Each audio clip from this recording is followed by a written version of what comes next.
you outsiders. Thank you for being with us for this question and answer for the marvelous film, The Best Families. We're so glad you could join us. A big thank you to Gilead and Broward County, our presenting sponsors who have been with us for quite a while. I always say they not only support us, but they really do support the community in general. So we're so happy that they do what they do to make South Florida a great place to be. So, thank you for your continued support of the festival and the community. We're so excited to have, again, with us Javier Fuentes Leon, the director of the film The Best Families, who we'll be bringing on a little bit to answer some questions, as well as Dino Mascara, who is our wonderful board of directors member. I always say one of the joys of this job is not only getting to program all the films, but working with people like Dino. So thank you so much for being here and help me talk to Javier. No, thank you. And glad to be here and to talk about this wonderful film. Great. Without further ado, let's bring on the director, Javier Fuentes Leon. Javier, hello. Welcome.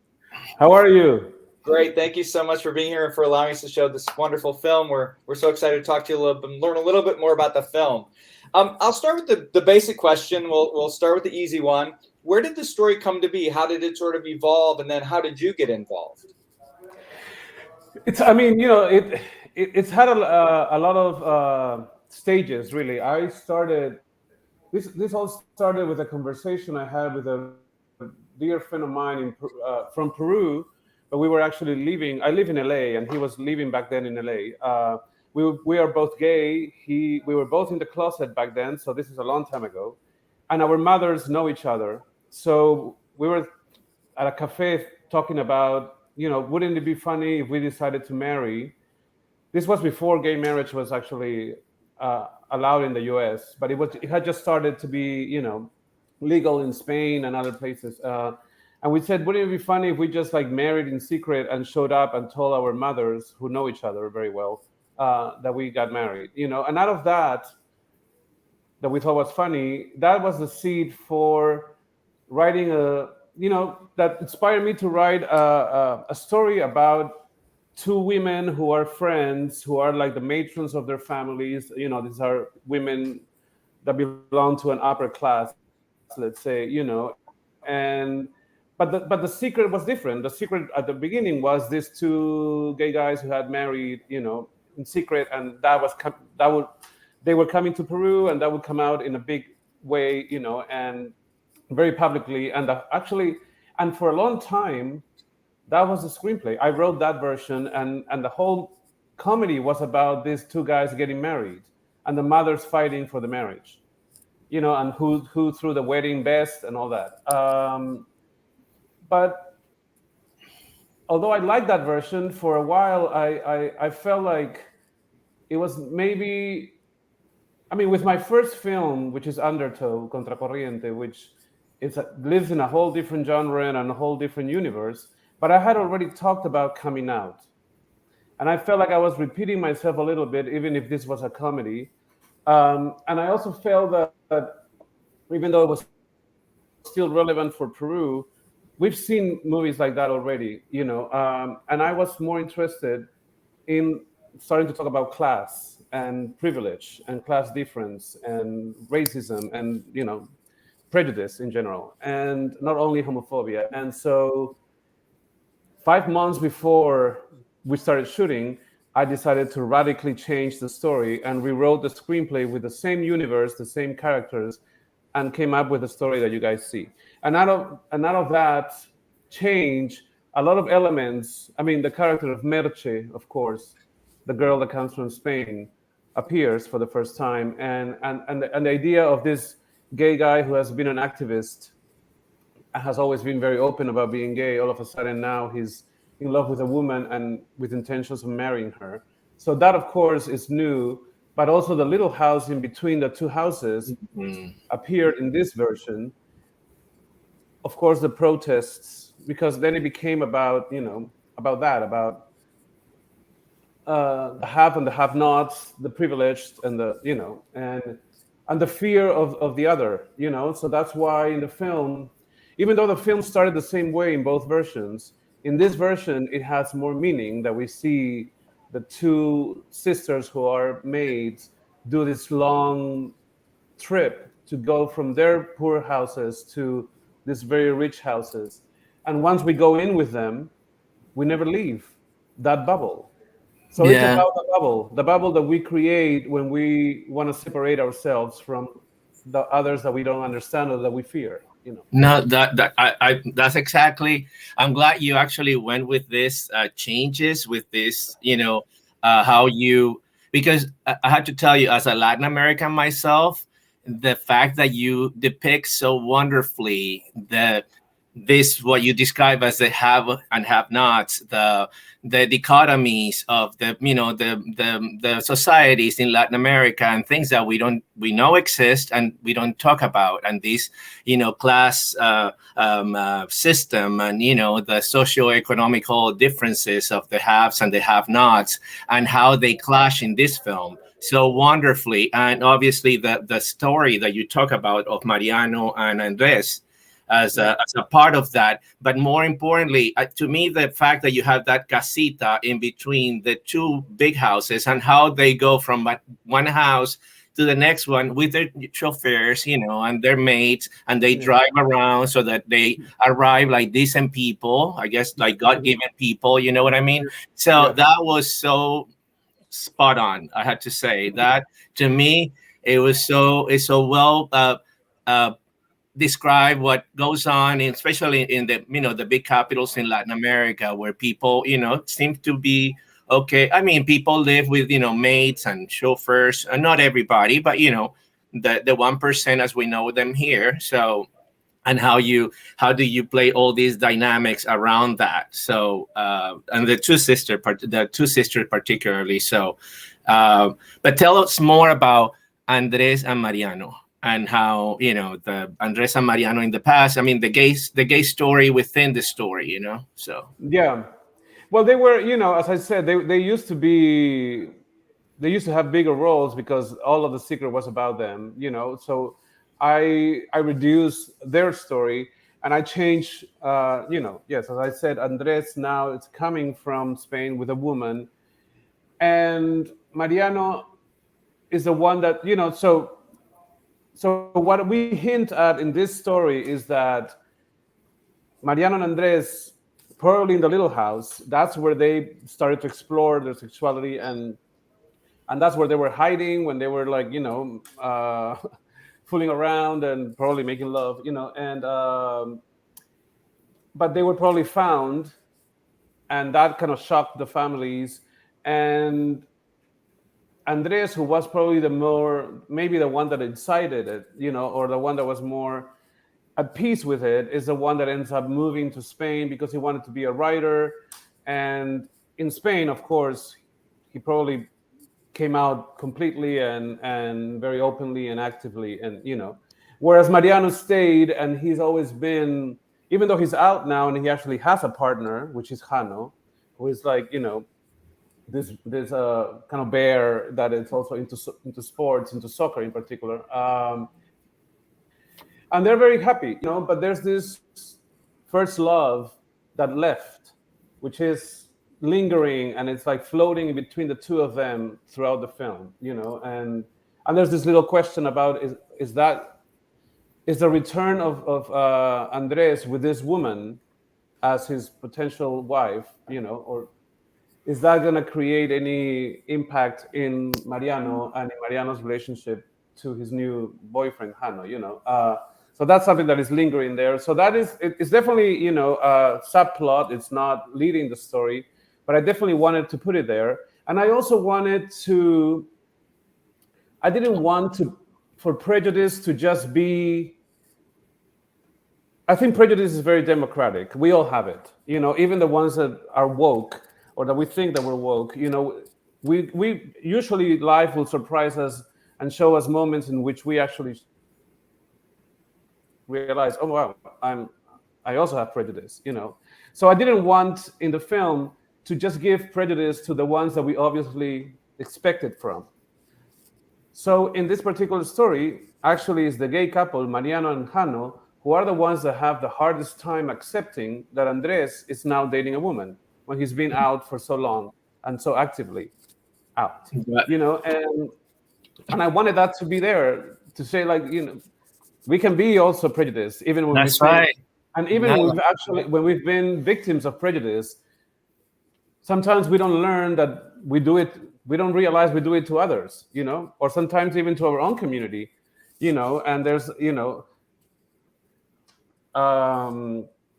we judge the ones that are more feminine, or we judge the ones that are more sexual, or we judge the ones that are, not have the perfect physique, or we judge the ones that are more fluid in their interest in who they want to, like, pair up with, because we see it as a betrayal right. sometimes, so I wanted to show that. I wanted to and also Merche, who is actually the one that comes from Spain, Right. and and it's supposed to should be. It happens a lot when people come from Europe and they see That's how right. there's this class difference in Peru or Latin America, and they are appalled. Oh my God, I cannot understand how.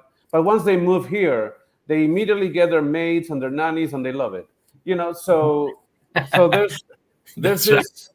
this European wokeness that goes away, or American wokeness that goes away once they live here. So Merche, who is the one that comes from Spain, and it's kind of like making fun of the lady with a bell, calling the cooks, and the butlers to come to her service. Yeah, she's making fun of that, but she probably has the harshest line in the whole film in terms of prejudice, And also the butlers make fun of the maids when they want to, like, come out and serve, and they say, "Look at you. How are you going to serve? Have you seen you in the mirror?" So I wanted to give prejudice to all of them, and of course to the ones in the upper class, because a lot of the film is a blindness to your privilege, and privilege That's right. that's basically what I'm trying to talk about. Blindness to our own privilege. And privilege can be, of course, money, access to power, but it can be skin color, it can be That's right. gender, sexual orientation. All of those are, unfortunately, they can become privilege. No, You know. this is a, because in this country, in the U.S., we know that's in the spotlight, and we talk about racism all the time. When it comes to Latin America and Latin American films, we don't dig into these issues, even though we know they are very prevalent. It's not just racism, but obviously socioeconomical differences, but colorism. And obviously that what you talk about, this woman is coming from Spain. For us, it's like, anybody here in the US that, comes back from Great Britain, from the UK. And then we tend to look at them like, they come with this, regal, it's the same for us, the motherland in Spain. So Here comes this woman. And when she shows up, she's brown. And then that scene that you have when she's arriving with Andres and they are all looking at her from inside the house and looking her up and down. Yeah. It's just like, it's classic, right? So It's like, oops, what is he bringing, right? So that is exactly what I'm talking about. And how, well, because, and you have a line that I took. Yeah. Go ahead. No, sorry. I used to have a line that we took it out when one of the characters says, well, we were expecting the princess from Spain, and you showed up with, not what we were expecting. I mean, it was actually harsher than what I'm saying, but I took it out because it was maybe a little too harsh. But that is what they're doing. They're like looking at this girl that they were thinking was going to be like, this beauty from Spain, and it's not. I mean, she's beautiful, but it's not right what they were expecting. Right, but by the same token, when we think of privilege and what we call abolengo in Latin America, you think of the matriarch, the grandmother, and who happens to be the most understanding and most willing to defy the prejudice is the lady, the matriarch of the family.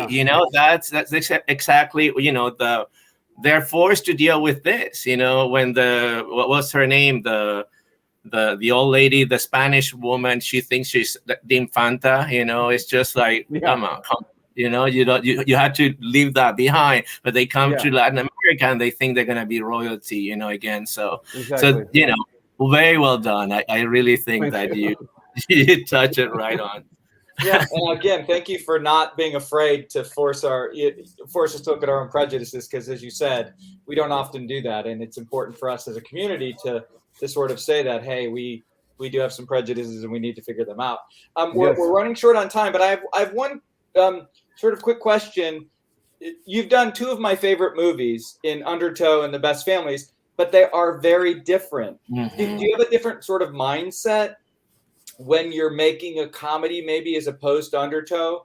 And the fact that there's been years in between may have also created some, a different approach to filmmaking based on time. But can you talk a little bit about that, about the, do you do anything different, comedy versus serious? Well, no, and actually, there's a film in between that I made that has no gay characters. So, but it's called The Vanished Elephant, and it is a surreal, psychological thriller that was very inspired by film noir and David Lynch, and and it's shot in Peru. It's like I wanted to bring film noir to Peru. So my three films are extremely different. I would say that what unites them is, in all of them there is some kind of a confession, in which people basically reveal what you thought about me is not true. This is really what's been going on behind me, or under me, or in me.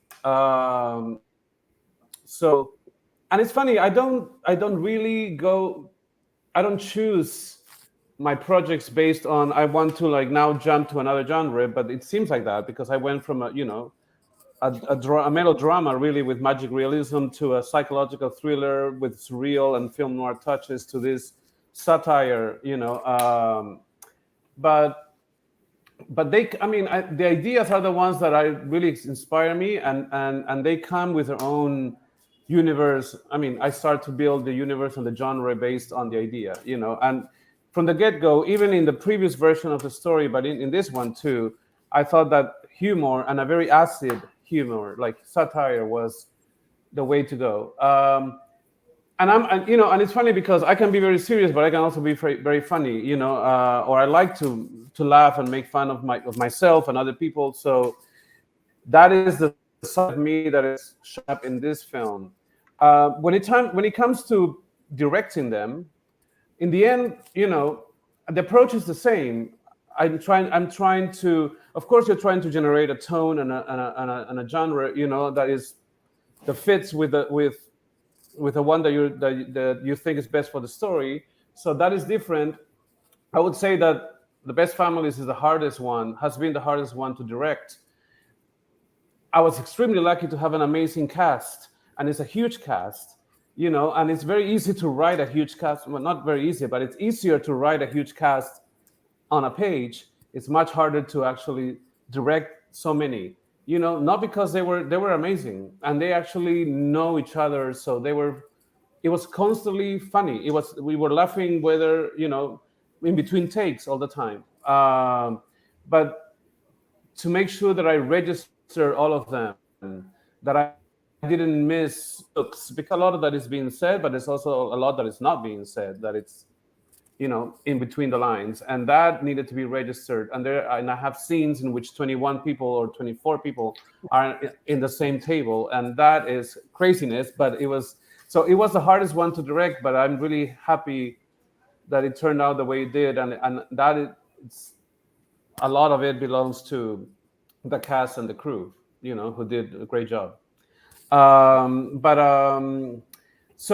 in the end, what you want is truth. You want from your actors and from your scenes emotional truth.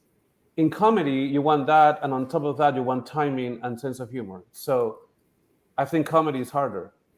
No, you have a wonderful cast here. Fantastic. It's probably I mean, very notable actors, I'm sure, in Peru, but they are so good in this film, and so was in Undertow. Actually, I'm glad that you come back with this film, which Undertow was already a very strong film that we had actually in our festival. It's done so well here, and people can watch online. But coming back with this, I'm sure the expectations were high for you after Undertow. I'm assuming by coming back with Best Families, it's pretty good. So I'm glad you came back with this. So, we're glad you allowed us to screen it for our closing night film of. It's my pleasure. I'm really happy. Yeah. Well, I couldn't thank you enough, and thank you for giving your time and energy and making movies. Keep on making movies, and we'll keep on having you back. I'll do my best. I'll do my best. Yeah. Thank you. A big thank you to Dino. A big thank you to Javier. Again, thank you to Gilead, Broward County, and thank all of you for coming and joining us for the question and answer for the Best Families. And we're going to leave you with the trailer. One last look at the Best Families. Thank you. Thank you so much.